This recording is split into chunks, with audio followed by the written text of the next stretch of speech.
Esto es Pan para Mayo.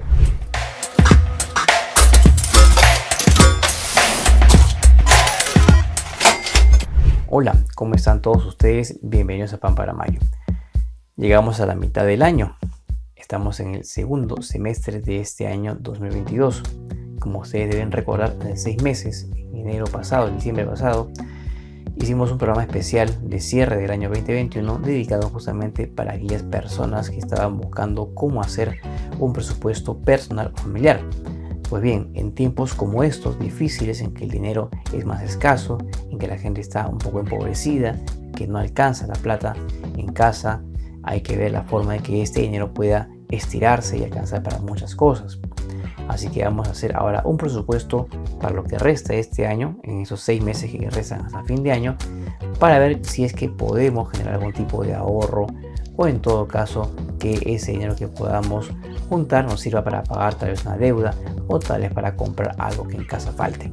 Así que vamos a ponernos a hacer un papelito y un lapicero en la mano o un lápiz para hacer nuestro presupuesto. Como ustedes deben recordar, está la columna de los ingresos y de los egresos. Usted va a tener un superávit siempre y cuando sus ingresos sean mayores en el año a sus egresos. Por el contrario, usted tendrá un déficit si es que sus egresos son mayores de sus ingresos. Y ahí sí habrá problemas en casa, habrá que ver la forma de buscar un nuevo trabajo o un ingreso adicional.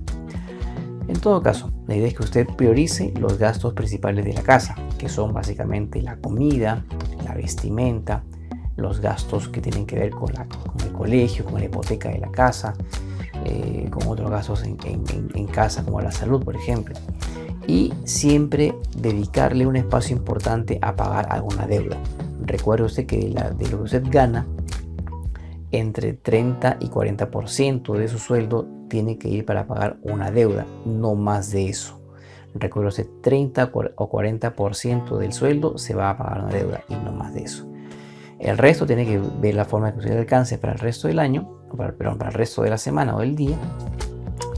Y sobre todo tener en cuenta, como dije ya, los gastos importantes: comida, vestimenta, colegio, hipoteca de casa, salud, que es importante, ¿no es cierto? Y que le pueda alcanzar.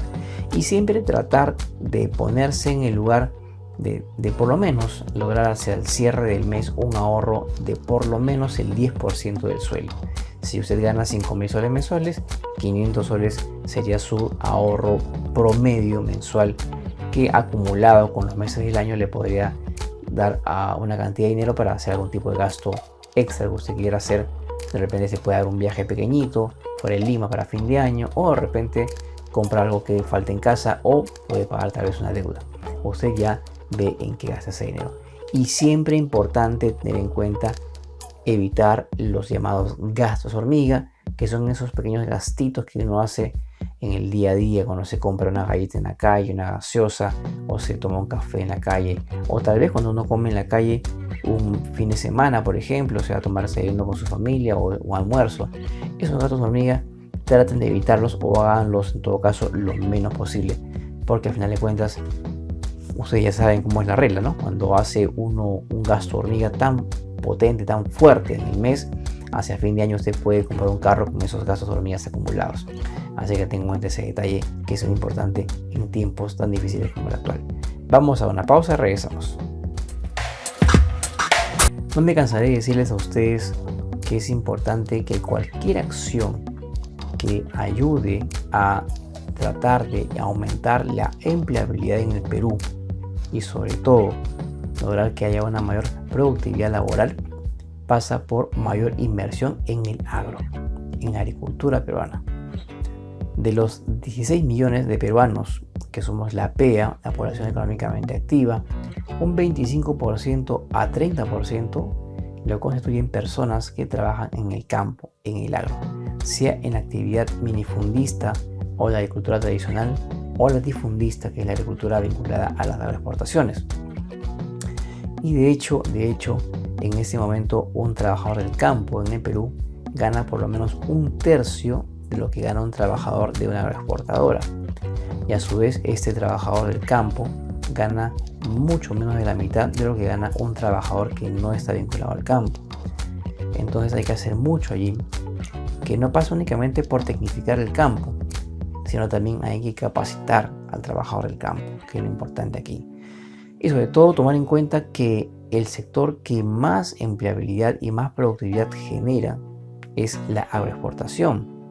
Si no, recordemos lo que ha pasado en el Perú en los últimos 30 años por lo menos, en que hemos visto que esta actividad agroexportadora ha jalado a muchas personas que estaban desempleadas al campo y han comenzado a trabajar y a tener mejores ingresos, y han logrado que sus familias comiencen a salir de la pobreza a un estado de bienestar mucho mejor. Entonces allí hay que trabajar muchísimo, sobre todo cuando, por ejemplo, la OIT nos dice en este momento que la productividad laboral en el Perú es una de las más bajas en el mundo. De hecho, de 185 economías, Perú está en el puesto 123 en cuanto a productividad laboral, que está medida en cuanto se produce en dólares en una hora aproximadamente. Y nuestra hora laboral está en 12,3 dólares en ese momento como productividad laboral, que es un monto que está muy por debajo de varios países de la región y que es la quinta parte de lo que, por ejemplo, se gana en Australia o como productividad en Australia o en Puerto Rico. Entonces hay que hacer mucho en el Perú para que el agro peruano empiece a despegar, y sobre todo considerando que requiere una gran inversión para que la misma empiece a despegar, y sobre todo que grandes irrigaciones que están paradas en el Perú, como por ejemplo Chavimochic, Majes, Olmos, empiecen también a tratar de jalar a gente al campo, pero para trabajar de manera muy potente en temas como por ejemplo la agroindustria, que es la que ya hemos dicho en su momento, es la gran generadora de mano de obra, pero mano de obra bien pagada. Ojalá que quien tome las riendas del país más adelante, no sé si este gobierno lo sea, empiece a mirar el agro de otra forma y haga realmente una verdadera reforma agraria. Bien, me despido de ustedes, los veo el lunes temprano como siempre en Pan para Mayo.